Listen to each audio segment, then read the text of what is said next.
Hello students, कैसे हैं आप? Very good students. हम लोगों ने अभी तक कई टॉपिक्स पर कमांड किया। आपका कॉन्फिडेंस फिजिक्स पर पहले से बहुत अच्छा हुआ होगा। आप पहले से बहुत अच्छा कर रहे हैं।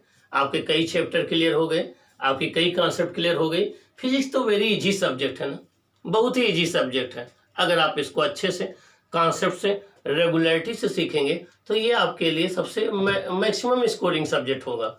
ये सबसे मैक्सिमम मार्क्स देने वाला सब्जेक्ट है और इसमें आपको लगातार प्रैक्टिस करते रहना है, कॉन्सेप्ट को सीखते रहना है, आगे बढ़ते रहना है। ठीक ना? आइए, अब इसके पहले हम लोगों ने कई कॉन्सेप्ट सीखे। आज हम ये सीखेंगे कि कोई भी एटम होता है, आपको पता है एटम तो आप जानते ही हैं। एटम के अंदर न्यूक्लियस होता है, न्यूक्लियस भी आप जानते हैं। न्यूक्लियस पर चार्ज प्लस Ze होता है, ये भी आप जानते हैं। Z उसका एटॉमिक नंबर है, E जो है वो चार्ज प्रोटॉन या चार्ज इलेक्ट्रॉन है।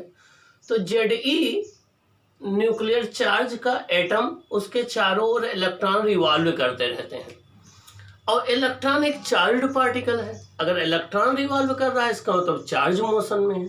चार्ज मोशन में होता है तो करंट फ्लो करती है। तो अब क्वेश्चन ये उठता है कि अगर एटम के अंदर इलेक्ट्रॉन रिवॉल्व कर रहा है, एटम के अंदर इलेक्ट्रॉन न्यूक्लियस के चारों ओर घूम रहा है, तो क्या करंट फ्लो कर रही है या नहीं? आंसर आता है हाँ, करंट फ्लो कर रही है भाई, चार्ज मोशन में है। ठीक ना? तो करंट फ्लो कर रही है, हाँ करंट फ्लो कर रही होगी। हाँ फ्लो कर रही तो वो कितनी है, उसकी वैल्यू क्या है, उसका फॉर्मूला क्या है, ये फिर अगला क्वेश्चन उठता है। अगर करंट फ्लो कर रही है तो जब चार्ज एक सर्कुलर पाथ में रिवॉल्व कर रहा है तो करंट भी एक सर्कुलर लूप बना रही होगी। तो उस सर्कुलर लूप का अपना खुद का मैग्नेटिक डाइपोल मोमेंट कितना होगा, ये हमें देखना है। उस इलेक्ट्रॉन का ऑर्बिटल एंगुलर मोमेंटम कितना होगा, ये देखना है। इलेक्ट्रॉन का मैग्नेटिक डाइपोल मोमेंट क्या होगा, ये देखना है आपको। उसकी मिनिमम वैल्यू क्या होगी, ये आपको देखना है। जायरोमैग्नेटिक रेशियो क्या होगा, ये आपको देखना है। तो मीन्स आज का हमारा डिस्कशन है कि कोई एटम हमने कंसीडर कर लिया, एटम के अंदर उसका न्यूक्लियस प्लस Ze कंसीडर कर लिया, उस न्यूक्लियस के चारों ओर इलेक्ट्रॉन रिवॉल्व कर रहा है। तो उस इलेक्ट्रॉन की वजह से जो करंट होगी, जो मैग्नेटिक फील्ड होगा, जो मैग्नेटिक मोमेंट होगा, आज हम उसका डिस्कशन करेंगे और उसके साथ बोहर मैग्नेटॉन का डिस्कशन करेंगे कि बोहर मैग्नेटॉन क्या होता है, उसकी वैल्यू कितनी होती है, उसकी यूनिट क्या होती है। आइए हम डिस्कस करते हैं, आगे बढ़ते हैं। टॉपिक है the magnetic dipole moment of revolving electron. The magnetic dipole moment of revolving electron. आप इस लाइन को बड़े ध्यान से सुनिए, इसमें दो वर्ड आया है। एक आया है मैग्नेटिक डाइपोल मोमेंट और दूसरा आया किसका, रिवॉल्विंग इलेक्ट्रॉन का। तो पहले तो बात यही उठता है कि मैग्नेटिक डाइपोल मोमेंट क्या है, फिर बात आती है किसका, रिवॉल्विंग इलेक्ट्रॉन का। इसके पहले आप इलेक्ट्रिक डाइपोल मोमेंट पढ़ चुके हैं। आपको पता है कि किसी भी इलेक्ट्रिक डाइपोल के बिहेवियर को एक्सटर्नल इलेक्ट्रिक फील्ड में अगर हम एक्सप्लेन करना चाहते हैं तो हमें एक क्वांटिटी उसके साथ एसोसिएट करनी पड़ेगी। वो न्यू क्वांटिटी जो हम उसके साथ एसोसिएट करेंगे उसे हम इलेक्ट्रिक डाइपोल मोमेंट कहते हैं।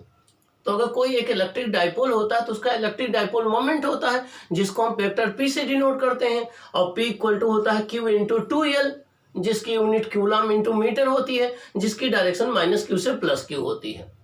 तो जिस तरीके से किसी इलेक्ट्रिक डाइपोल के बिहेवियर को एक्सप्लेन करने के लिए हमें इलेक्ट्रिक डाइपोल मोमेंट की जरूरत पड़ती है, ठीक उसी तरीके से किसी मैग्नेटिक डाइपोल को बिहेवियर को एक्सप्लेन करने के लिए हमें एक नई क्वांटिटी की जरूरत पड़ती है, जिसे हम मैग्नेटिक डाइपोल मोमेंट कहते हैं। तो मैग्नेटिक डाइपोल मोमेंट एक वेक्टर क्वांटिटी है। मैग्नेटिक डाइपोल मोमेंट एक वेक्टर क्वांटिटी है जो किसी मैग्नेटिक डाइपोल के बिहेवियर को एक्सप्लेन करती है। और मैग्नेटिक डाइपोल मोमेंट की वैल्यू अगर हम बार मैग्नेट के केस में कहें तो pole strength into geometrical length होती है, और अगर हम करंट लूप के केस में कहें तो I इंटू ए होता है, करंट इंटू एरिया के इक्वल होता है। तो magnetic dipole moment is a vector quantity which is equal to the product of the pole strength of the magnet and the geometrical length and the magnetic length of the magnet। magnetic dipole moment is a vector quantity which is equal to the product of the pole strength of the magnet and magnetic length of the magnet। तो अब हमें क्या करना है कि electron का magnetic dipole moment निकालना है, जिसको हम म्यू से डिनोट करते हैं या हम कैपिटल यम से डिनोट करते हैं। तो चाहे आप म्यू से डिनोट करो या यम से डिनोट करो, तो हमें इलेक्ट्रॉन का इलेक्ट्रिक डाइपोल मोमेंट निकालना है। आइए हम देखें कैसे इसको डिस्कस करते हैं। स्टेप 1 है, देखें ये कोई एक एटम है, उसका ये न्यूक्लियस है Ze। कोई एक एटम है, उसके न्यूक्लियस पर चार्ज प्लस Ze है। आर रेडियस के पाथ में एक इलेक्ट्रॉन जिसका मास m है, वो v वेलोसिटी से एंटी क्लॉकवाइज रोटेट कर रहा न्यूक्लियस के चारों ओर। मींस प्लस Ze न्यूक्लियस का चार्ज है, आर रेडियस में m मास का इलेक्ट्रॉन v वेलोसिटी से एंटी क्लॉकवाइज डायरेक्शन में रिवॉल्व कर रहा है न्यूक्लियस के चारों ओर। इलेक्ट्रॉन रिवॉल्व कर रहा है मतलब इलेक्ट्रॉन मोशन में है, और चार्ज मोशन में होता है तो करंट होती है। तो और इलेक्ट्रिक करंट हमेशा इलेक्ट्रॉन के मोशन के अपोजिट होती है। यहाँ पर इलेक्ट्रॉन एंटी क्लॉकवाइज मूव कर रहा है, तो इसकी जो करंट होगी वो क्लॉकवाइज होगी। क्या होगी? क्लॉकवाइज होगी। देखिए इस इलेक्ट्रॉन की वजह से एक करंट फ्लो करेगी इस ऑर्बिट में, जिस ऑर्बिट में ये रिवॉल्व कर रहा है उस ऑर्बिट में करंट फ्लो करेगी, और वो करंट क्लॉकवाइज होगी, क्योंकि हमेशा इलेक्ट्रिक करंट की डायरेक्शन नेगेटिव चार्ज के अपोजिट मानी जाती है। तो क्लॉकवाइज एक करंट मिलेगी और ये करंट लूप का फॉर्मेशन करेगा। और हर एक करंट लूप एक मैग्नेटिक डाइपोल होता है, ये आपको पता है। हर एक करंट लूप एक मैग्नेटिक डाइपोल होता है, और हर एक करंट लूप का मैग्नेटिक डाइपोल मोमेंट होता है, वो ऐसे ही जैसे एक बार मैग्नेट का डाइपोल मोमेंट होता है। हर एक करंट लूप एक जो है मैग्नेटिक डाइपोल होता है। हर एक करंट लूप का एक मैग्नेटिक डाइपोल मोमेंट होता है, जिसे हम निकालते हैं current into area of the loop, I into A से। तो हमें इस करंट लूप का मैग्नेटिक डाइपोल मोमेंट निकालना है। आइए देखिए कैसे कैलकुलेट करते हैं।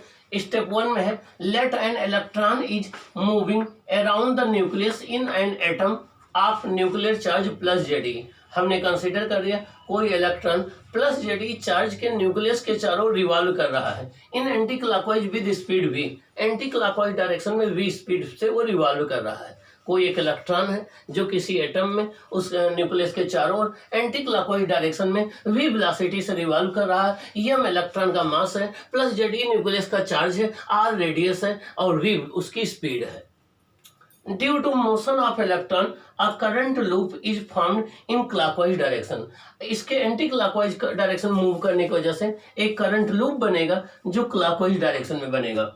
Now we have to calculate, अब हमें करंट निकालना है, मैग्नेटिक डाइपोल मोमेंट निकालना है, और मैग्नेटिक फील्ड निकालना है। हमें करंट कैलकुलेट करना है, मैग्नेटिक डाइपोल मोमेंट कैलकुलेट करना है, मैग्नेटिक फील्ड कैलकुलेट करना है। आइए देखते हैं, पहले करंट की बात करते हैं। Calculation of current I equal to Q upon T होता है। जब भी Q चार्ज फ्लो कर रहा हो, T टाइम में हम करंट निकालना चाहें तो I equal to Q upon T होता है। यहाँ पर T क्या है? टाइम पीरियड है। T क्या है? टाइम पीरियड है। सर्कुलर पाथ में एक राउंड कंप्लीट करने का जो टाइम है यहाँ पर, वो टाइम हम कंसीडर कर रहे हैं, जिसे हम टाइम पीरियड बोलते हैं। हमें पता है कि 1 अपॉन टाइम पीरियड फ्रीक्वेंसी के इक्वल होता है। 1 अपॉन टाइम पीरियड फ्रीक्वेंसी के इक्वल होता है, तो हो जाएगा Q इंटू एफ। क्या हो जाएगा? Q into F. तो I इक्वल टू हो गया Q upon T equal to Q into F हो जाएगा, जहाँ Q चार्ज है, एफ जो है वो फ्रीक्वेंसी है, Q चार्ज है, एफ फ्रीक्वेंसी है। अब हमें चाहिए, तो जब आपको चार्ज गिवन हो, फ्रीक्वेंसी गिवन हो, तो आप ये फार्मूला अप्लाई करेंगे, I equal to Q into F. जब आपको टाइम पीरियड गिवन हो, चार्ज गिवन हो, I equal to Q upon T apply करेंगे। लेकिन अब अगर हम टाइम पीरियड की बात करें तो एक राउंड पूरा कंप्लीट करने में इलेक्ट्रॉन कितनी डिस्टेंस चलेगा? स्टूडेंट्स बोलिए 2πr। कितनी डिस्टेंस चलेगा? 2πr। किस स्पीड चल रहा है? v स्पीड से। तो कितना टाइम लगेगा? 2πr upon v। कितना लगेगा? 2πr upon v। तो देखिए करंट हो जाएगा I equal to Q upon 2πr upon v, QV upon 2πr। क्या हो जाएगा? QV अपॉन 2πr हो जाएगा। क्या हो जाएगा? QV अपॉन 2πr हो जाएगा। अब हमें मैग्नेटिक डाइपोल मोमेंट कैलकुलेट करना है। अभी हमने आपको डिफाइन किया कि जो मैग्नेटिक डाइपोल मोमेंट है किसी करंट लूप का, वो उसमें जो करंट फ्लो कर रही है उस करंट और उस लूप के एरिया के प्रोडक्ट के इक्वल होता है। अभी मैंने आपको बताया कि मैग्नेटिक डाइपोल मोमेंट किसी भी लूप में जो करंट फ्लो कर रही है वो और उस लूप के एरिया के प्रोडक्ट के इक्वल होता है। तो आइए देखें मैग्नेटिक डाइपोल मोमेंट क्या हो जाएगा। Magnetic dipole moment of current loop is given by mu equal to I into A equal to Q B upon 2 pi R into pi R square. तो म्यू इक्वल टू हो जाएगा Q B R upon 2। क्या हो जाएगा? Q B R upon 2। इसका मतलब हो गया कि कोई भी चार्ज पार्टिकल जिसका चार्ज Q हो, जो v स्पीड से r रेडियस के सर्कुलर पाथ में रिवॉल्व कर रहा हो, उसका magnetic dipole moment Q B R upon 2 होता है। क्या होता है? क्यू बी आर अपान 2 होता है। आइए हम एंगुलर मोमेंटम की बात करें। Angular momentum of electron. अब आप सोच रहे होंगे एंगुलर मोमेंटम क्या होता है। अब फिर आप पूछेंगे लीनियर मोमेंटम क्या होता है, फिर पूछेंगे मोमेंटम क्या होता है। भाई हमने आपको बता दिया कि जब कोई बॉडी मोशन में होती है तो उसमें जितनी क्वांटिटी ऑफ मोशन होती है उसे हम मोमेंटम कहते हैं। जब भी कोई बॉडी मोशन में होती है तो जितनी उसमें क्वांटिटी ऑफ मोशन होती है उसे मोमेंटम कहते हैं। अब वो मोशन अगर ट्रांसलेशनल मोशन है तो उसे आप लीनियर मोमेंटम बोल दीजिए, अगर वो रोटेशनल मोशन है तो एंगुलर मोमेंटम बोल दीजिए। तो angular momentum is the quantity of motion contained in a body in rotational motion. Angular momentum is the quantity of motion contained in a body in rotational motion. Means जब भी कोई body rotational motion में होती है तो उसमें जितनी quantity of motion होती है वो उसका एंगुलर मोमेंटम कहलाती है। आइए देखें इलेक्ट्रॉन का एंगुलर मोमेंटम। एंगुलर मोमेंटम को हम वेक्टर एल से या वेक्टर जे से डिनोट करते हैं। वेक्टर एल से या वेक्टर जे से डिनोट करते हैं। L equal to R cross P होता है और एक क्रॉस पी होता है, एक क्रॉस बी होता है A B sine theta unit vector N, तो हो जाएगा R P sine theta unit vector N. Mod लेंगे तो यूनिट वेक्टर 1 हो जाएगा, mod R equal to L P R P sine theta हो जाएगा। अगर थीटा 90 हो तो साइन 91 हो जाएगा, तो L equal to R into P हो जाएगा। पी होता है एम बी तो एम बी आर हो जाएगा। तो एंगुलर मोमेंटम हो गया एम बी आर। क्या हो गया? एंगुलर मोमेंटम हो गया M B R. Angular momentum एक वेक्टर क्वांटिटी है, इसकी डायरेक्शन आर क्रॉस पी के वेक्टर के अलॉन्ग होगी, तो ये एम बी आर हो गया। अब अगर हम मैग्नेटिक मोमेंट इक्वेशन 1 को इक्वेशन 2 से डिवाइड कर दें, इक्वेशन 1 को इक्वेशन 2 से डिवाइड कर दें, इक्वेशन 1 म्यू है, इक्वेशन 2 यल है, तो म्यू अपान यल कर दें। म्यू क्या है? Magnetic dipole moment. यल क्या है? Orbital angular momentum. यल क्या है? Orbital angular momentum. तो देखिए आ जाएगा Q B R upon 2 into M B R, तो क्यू अपान 2 एम आ जाएगा। क्या आ जाएगा? क्यू अपान 2 एम आ जाएगा। ये एक स्केलर फॉर्म है। Mu upon L equal to Q upon 2 एक स्केलर फॉर्म है। अगर हम इसको वेक्टर फॉर्म में लिखें तो वेक्टर म्यू इक्वल टू आ जाएगा Q upon 2 M into L आ जाएगा। Vector Q mu equal to आ जाएगा Q upon 2 M into L आ जाएगा। यहाँ एल जो है एंगुलर मोमेंटम है, म्यू मैग्नेटिक डाइपोल मोमेंट है, क्यू चार्ज है, ये मास है उस पार्टिकल का। अब अगर ये पॉजिटिव चार्ज है तो म्यू और एल दोनों सेम डायरेक्शन में होंगे। मीन्स अगर प्रोटॉन है या पॉजिटिव चार्ज है तो उसके लिए उसका मैग्नेटिक डाइपोल मोमेंट और ऑर्बिटल एंगुलर मोमेंटम दोनों सेम डायरेक्शन में होते हैं, दोनों एक दूसरे के पैरेलल होते हैं। लेकिन अगर यहाँ पर क्यू निगेटिव है, ठीक ना, मान लीजिए इलेक्ट्रॉन है, तो उसके लिए म्यू और एल एक दूसरे के अपोजिट डायरेक्शन में होंगे। तो जो निगेटिवली चार्ज पार्टिकल है उनके लिए म्यू एल एक दूसरे के अपोजिट डायरेक्शन में होते हैं। मीन्स मैग्नेटिक डाइपोल मोमेंट और ऑर्बिटल एंगुलर मोमेंटम एक दूसरे से 180 डिग्री पर होते हैं। लेकिन जो पॉजिटिव चार्ज पार्टिकल है उनके लिए म्यू और एल सेम डायरेक्शन में होते हैं, उनके लिए म्यू और एल सेम डायरेक्शन में होते हैं। आइए फिर इसके आगे देखते हैं। इलेक्ट्रॉन के लिए म्यू इक्वल टू होता है minus E upon 2m into L. Mu equal to होता है minus E upon 2m into L. तो negative sign shows that mu E and L are in opposite direction. यहाँ minus sign ये show कर रहा है कि अगर हम इलेक्ट्रॉन की बात करेंगे, माइनस साइन ये शो कर रहा है, अगर हम इलेक्ट्रॉन की बात करेंगे तो उसका जो मैग्नेटिक डाइपोल मोमेंट में होगा और ऑर्बिटल एंगुलर मोमेंटम होगा, ये दोनों एक दूसरे के अपोजिट डायरेक्शन में होंगे। क्या होंगे? एक दूसरे के अपोजिट डायरेक्शन में होंगे। क्या होंगे? एक दूसरे के अपोजिट डायरेक्शन में होंगे। ओके, अगर यहाँ पॉजिटिव चार्ज है तो दोनों सेम डायरेक्शन में होंगे। अब जायरोमैग्नेटिक रेशियो क्या है आपको इसी समय ये बता दें। ये तो आपका आया मैग्नेटिक डाइपोल मोमेंट और ऑर्बिटल एंगुलर मोमेंटम में रिलेशन आ गया। अब जायरोमैग्नेटिक रेशियो क्या है? जायरोमैग्नेटिक रेशियो में देखिए यहाँ Q अपॉन 2m है। ये Q अपॉन 2m ये गिवन चार्ज पार्टिकल के लिए कांस्टेंट है। अगर आप पार्टिकल चेंज कर देंगे तब तो चेंज हो जाएगा, लेकिन Q अपॉन m जो है ये गिवन पार्टिकल के लिए कांस्टेंट है। तो the ratio of Q upon m, the ratio of Q upon 2m is constant for a given charge and is called the gyromagnetic ratio। एक given charge के लिए Q upon 2m की value constant होती है और इस ratio को हम जायरोमैग्नेटिक रेशियो कहते हैं। जायरो मीन्स होता है रोटेट करना, ठीक ना। तो एक गिवन चार्ज पार्टिकल के लिए Q/2m का रेशियो कांस्टेंट होता है, जिसे हम जायरोमैग्नेटिक रेशियो कहते हैं। क्या कहते हैं? जायरोमैग्नेटिक रेशियो कहते हैं। आइए हम देखें इलेक्ट्रॉन के लिए कितना होगा। इलेक्ट्रॉन के लिए Q/2m की वैल्यू होगी -E/2me -1.6 × 10⁻19 कूलम अपॉन 2 × 9.1 × 10⁻31 kg। ये इलेक्ट्रॉन का चार्ज है, ये इलेक्ट्रॉन का मास है, ये इलेक्ट्रॉन का चार्ज है, ये इलेक्ट्रॉन का मास है। तो Q/2me हो जाएगा आपका 1.6 × 10⁻22 अपॉन 18 आपका 6 हो जाएगा, ठीक ना। ये हो जाएगा 16/1 इसको सॉल्व करेंगे तो Q/2me आएगा 8.8 × 10⁻10 कूलम पर kg। ये आएगा 8.8 × 10⁻10 coulomb per kg।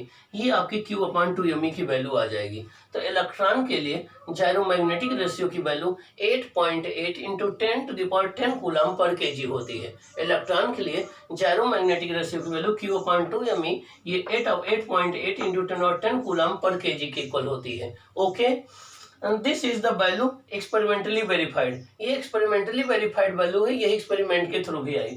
For positive charge mu and यल both are in the same direction.